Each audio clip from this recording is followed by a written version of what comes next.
Today's video is brought to you by Aaron Clary's Bachelor Pad Economics. From dating to what to major in to purchasing a home to starting a business to children and even wife training. Bachelor Pad Economics is the wisdom you wish the father you never had gave you. This video is also brought to you by Comics Elite. For the elite and exclusive variant covers, taking part in live Facebook auctions, poll lists, and signature opportunities, check out comicselite.com. And if you'd like to advertise on this channel and reach millions of eyes a month, email us at worldclassbs@mail.com. Now onto the video. The following is a world-class bullshitters exclusive.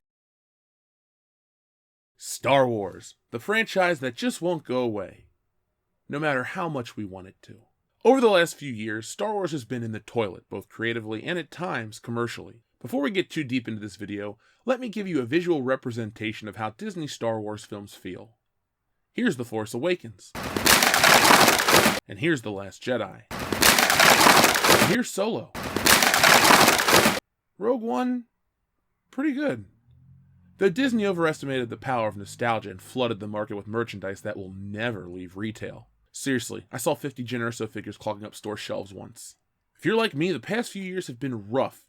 It's embarrassing to be a Star Wars fan. Besides 3/4 of the movie sucking, you have highly self-important yet lightly talented people in charge who throw their politics in your face anytime you critique a film. From the untalented rehash artist, to this one-trick pony, all the way to the creative vacuum at the top, essentially everyone involved with Star Wars is a hack. Thankfully, CEO of Disney, Bob Iger, realizes there's a bit too much Star Wars, and 3 weeks ago, he announced that Star Wars is taking a little hiatus. Iger, Star Wars movies will go on hiatus after Episode 9, 17 days ago, from Space.com. Star Wars Episode 9 will mark the end of Disney and Lucasfilm's current slate of Star Wars movies, leading to an unspecified hiatus before more are released, according to Disney chairman Bob Iger. We have not announced any specific plans for movies thereafter, Iger told Bloomberg. There are movies in development, but we have not announced them. We will take a pause, some time, and reset because the Skywalker saga comes to an end with this 9th movie. There will be other Star Wars movies, but there will be a bit of a hiatus. You know, a break from Star Wars sounds real nice. I bet after a few years, Star Wars will come back and we'll have had time to heal, and maybe, just maybe, Disney will have something creative for us in the future. That news really puts me in a good mood. So today's video is going to be a bit short, folks. On the way out, hit that subscribe button and give us a thumbs up. When more Star Wars news hits, we'll be here. Oh, seriously? It's been like 3 weeks. This news comes from cnet.com. New Star Wars and Avatar movies are coming every Christmas until 2027. Apart from a break in 2020, the holidays will be dominated by Avatar and Star Wars sequels for almost a decade. Star Wars Episode 9, The Rise of Skywalker may be the end of the current Star Wars saga, but the Force will be back in your festive season again soon, and for a long time to come. It's just what I always wanted. Announcing an adjusted release schedule for the next few years, Disney has confirmed an as-yet untitled trio of Star Wars films that will be released every other year starting in December 2022. We don't know if these are the Star Wars films reportedly being developed by The Last Jedi director Rian Johnson, or the apparently separate stories from Game of Thrones creator David Benioff and D.B. Weiss. The updated Disney calendar now incorporates films produced by Fox, the movie studio Disney bought in March. Fox is producing 4 sequels to James Cameron's Avatar, which has been pushed back from the original release date to alternate each Christmas with a new Star Wars flick. In 2020, before the Avatar and Star Wars saga begins, Disney will be in theaters at Christmas thanks to 101 Dalmatians reboot Cruella and Steven Spielberg's West Side Story remake. Disney also announced new and adjusted release dates for various Marvel films, live-action reboots, and other productions. Among the changes to the Marvel-related lineup, the planned Gambit movie is finally dead, while troubled X-Men flick New Mutants is delayed yet again to March 2020. The Christmas schedule looks like this. 2019, Episode 9, The Rise of Skywalker. 2020, West Side Story. 2021, Avatar 2. 2022, Star Wars movie. 2023, Avatar 3. 2024, Star Wars movie. 2025, Avatar 4. 2026, Star Wars movie. 2027, Avatar 5. An untitled trio of Star Wars films will be released every other year. We've known for a while that Disney has had plans for the Game of Thrones guy to make a Star Wars film, and they keep telling us that brilliant auteur Rian Johnson has a trilogy of his own coming. After the cinematic embarrassment known as The Last Jedi and the massive fan backlash, I doubt those are happening. That's why Disney refuses to publicly commit to those films. On the other hand, you have the Game of Thrones guy's Star Wars films, which everyone is excited for, especially after the Battle of Winterfell, right? And if that Starbucks coffee cup that snuck in is any indicator of quality, Move over, Rian Johnson. They're coming to take your crown as the king of trash in the Star Wars universe. Based on the news, we don't know what these new Star Wars films are going to be. They could be all new, or they could be the previously announced films. But it's not like a film's ever been announced and then never comes out. I just don't know why Disney won't comment either way. Knowing Rian Johnson is gone would excite a lot of fans. The other news that I was trying to gloss over was the talk of Avatar 2 through Infinity. Avatar was the cinematic event of 2009, but it kinda came and went. I was there. I remember everyone going to see it, and then it left theaters and people's memories. These days, no one talks about Avatar or anticipates it. They just talk about how it started the 3D craze that infects theaters to this day and made boatloads of money at the box office. This excerpt from The Guardian sums up Avatar nicely, but the entire article will be available in the description. There remains the issue, however, of the film's failure to flourish as an object of cult fandom. Given its huge reach, there has been little online clamor for a sequel. Little sense that audiences are desperate to find out more about the forest moon of Pandora and its inhabitants.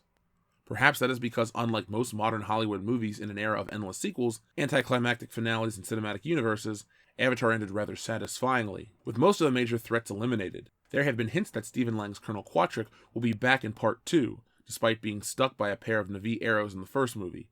And everyone is expecting the surviving employees of Earth's nefarious Resource Department administration to return for revenge in the sequel. Yet there has been relatively little speculation as to where Cameron will take things next, perhaps because the first movie left so few clues. The contrast with, for example, the current Star Wars trilogy is remarkable.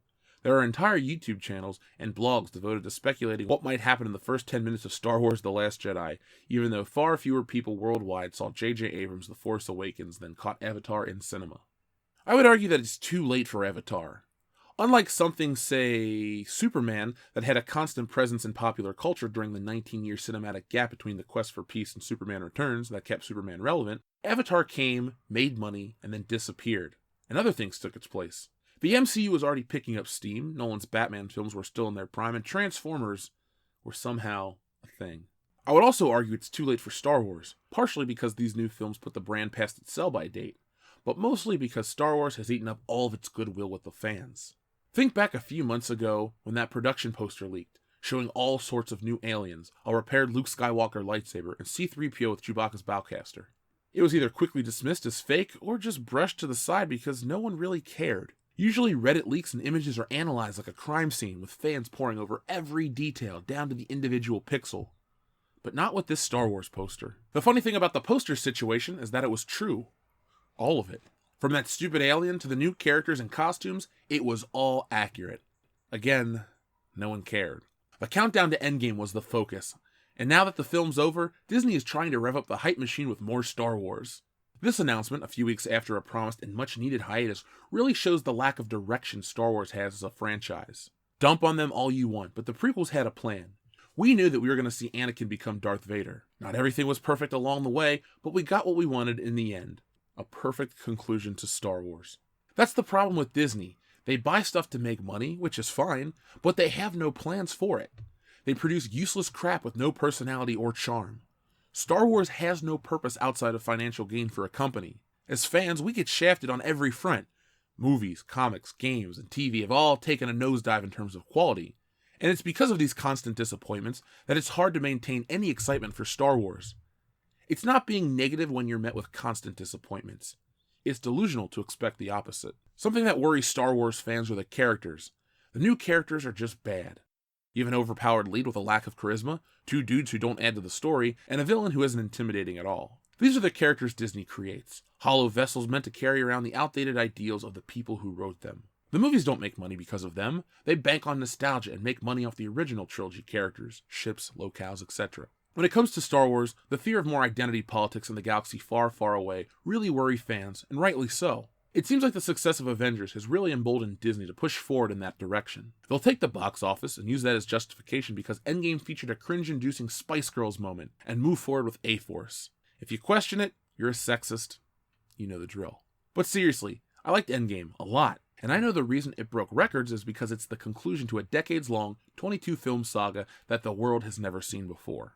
The same goes for Star Wars. Force Awakens and The Last Jedi made a lot of money because the real Han Solo, Luke Skywalker, and Princess Leia were there. The access media would like to tell you that it's because of the strength of the Star Wars brand, but in reality, It was a chance to relive a little bit of your childhood and take a trip back to familiar territory for the first time in 32 years. Except Disney overdid it, and now they have to close out the most disjointed trilogy in movie history. But they can't stop planning ahead because of all the excited fans. As for the future, every other year seems pushing it. Disney won it annually, but Solo scared them off due to its failure, and they're hoping that an Avatar buffer will help. As I've said earlier, Avatar came and went. Unless it can offer a theater-going gimmick like the first one, don't expect multiple $2 billion films. People saw it in theaters, but no one really grew up with Avatar. Star Wars stuck around for 6 years, took a little break through the mid-80s to 90s, and then came back big with the re-release of the films on VHS, the deluge of novels, and the return of the toy line. Absence makes the heart grow fonder. When people miss something, they'll do whatever it takes to recapture the feeling they had. When you're surrounded by the constant failures of Disney Star Wars on all fronts, the thought of more movies instills dread or makes you roll your eyes. Then you realize Episode 9 has to happen first, and you think back to The Last Jedi, and then you start to feel queasy. Star Wars is a mess. So that's it for today. What do you guys think about the announcement of new Star Wars films? Do you care? As you can tell, I really don't. But you know what I noticed? A lot of people don't either. As I said on the previous episode of the High Council, I was at a couple Facebook group pages just checking out the comment sections to Fandango and any official website that released this information, and it generally seems like people aren't too high on the idea of more Star Wars movies. As I've said, it's really not negativity when all you're doing is basing your anticipation on what came and what disappointed you previously. Ask yourself, did you like The Last Jedi? Did you like The Force Awakens? Did you like Solo? Because that's the kind of Disney Star Wars films people make. I think Rogue One was a fluke.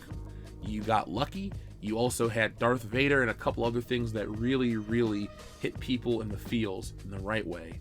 And that's why that movie is successful.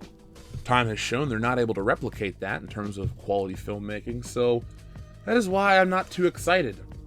If Disney really wanted to create new Star Wars right off the bat instead of, milking Star Wars for nostalgia, they would have done 3 original films in the beginning.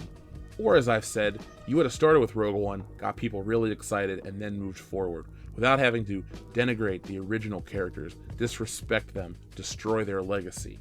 And that's really what you've done. People that complain about The Last Jedi are upset because of what you've done to Luke Skywalker, and no resurrection, no Force Ghost, no returning to the human realm will salvage Luke Skywalker. Unless you can mind wipe everybody of The Last Jedi and how much of a terrible character Luke had become, then, you can't do it. People want to say, well, Luke is just like Obi-Wan in A New Hope. No, he's not. Well, he's a lonely old hermit.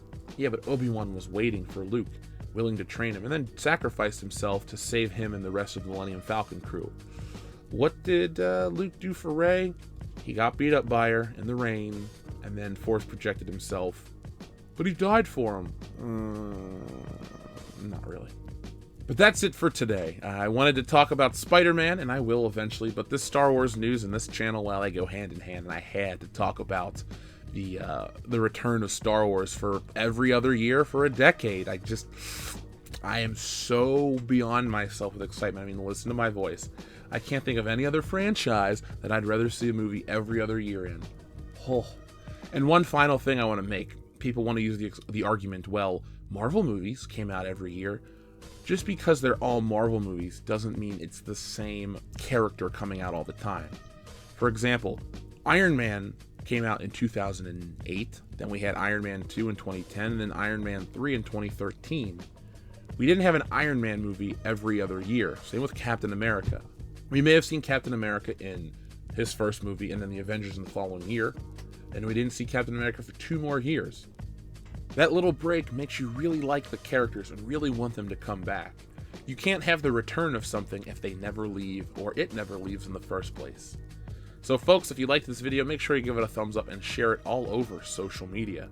If you're a super fan of the channel, join our Patreon page. $1 a month helps, but $5 gets you access to all kinds of exclusive digital content. By the way, $5 is only 17 cents a day. Yesterday, you guys got the James Bond ranking system, which was almost 2 hours long, so that's bonus content. You're going to get access to World Class Bullshitters After Hours, which is usually an extra hour of the podcast every week, as well as new video content that's coming soon. So be on the lookout for that. And if you can't do that, well, just join our Facebook page, get involved in the community, and have a lot of fun. That's what we're all about here. So as we look down the barrel of another Star Wars saga, remember, you're not alone in your disappointment. But no matter how you handle this news, just do one thing. Go out into the world and be excellent to each other.